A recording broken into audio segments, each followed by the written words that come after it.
ഇപ്പോഴത്തെ കാലത്ത് നാം കൂടുതലായി കണ്ടുവരുന്ന ഒരു പ്രശ്നമാണ് വായുമലിനീകരണം. ഇതുണ്ടാകുന്നത് വാഹനങ്ങളിൽ നിന്നുള്ള മലിനമായ പുക മൂലമാണ്. ഇതുമൂലം പലതരത്തിലുള്ള രോഗങ്ങളും കണ്ടുവരുന്നുണ്ട്.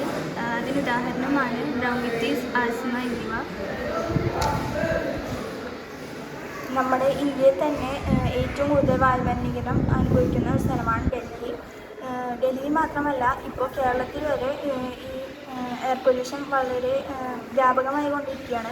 ഇനി വൈകാതെ തന്നെ നമ്മുടെ ഗ്രാമങ്ങളിലേക്കും ഇത് പടരുന്നതാണ്. അപ്പോൾ ഇതിന് നിർദ്ദേശമായിട്ട് കുറേ നിർദ്ദേശങ്ങളുണ്ട്.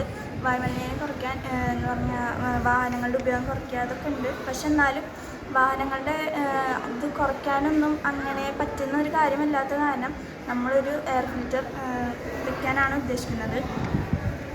നമ്മുടെ കാറുകളിലൊക്കെ 2 എയർ ഫിൽറ്റർ ഓൾറെഡി ഉണ്ട്.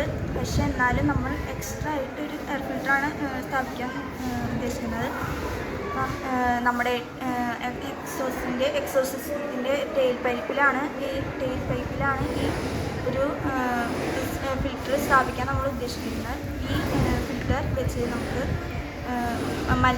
മലിനമായ വായുവിനെ ശുദ്ധവായുവാക്കി പുറത്തേക്ക് വിടാൻ സാധിക്കുന്നതാണ്. ഈ മലിനമായ വായുവെല്ലാം കാറ്റലിക് കൺവേർട്ടേഴ്സ് എന്ന ഭാഗത്ത് ഡെപ്പോസിറ്റ് ചെയ്യുന്നതും ബാക്കി ശുദ്ധമായ വായു പുറത്തേക്ക് വിടാൻ സാധിക്കുന്നതാണ്.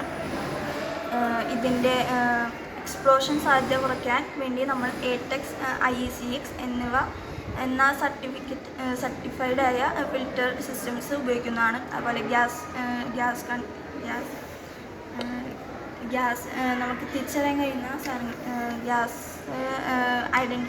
ഐഡൻറ്റിഫൈ ചെയ്യാനുള്ള ഉപകരണങ്ങളും, അതുപോലെ തന്നെ ഇത് കൂടുതൽ ഇൻഡസ്ട്രിയൽ ആയിട്ടുള്ള സ്ഥലങ്ങളിലാണ് കൂടുതൽ ഈ എക്സ്പ്ലോഷൻ സാധ്യതകൾ കാണുന്നത്. എന്നാലും ഒരു പ്രിക്കോഷൻ എന്നുള്ള ഒരു രീതിയിൽ നമ്മൾ ഇതൊക്കെ ഉൾപ്പെടുത്തുന്നതാണ്.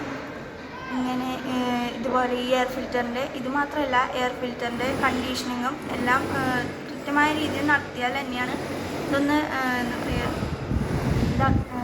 നിലനിർത്തി കൊണ്ടുപോകാൻ കഴിയുള്ളൂ. ഇതൊക്കെ ശ്രദ്ധിച്ചാൽ നമുക്ക് ഒരു പരിധി വരെ നമുക്ക് എയർ പൊല്യൂഷൻ കുറയ്ക്കാൻ സാധിക്കുന്നതാണ്.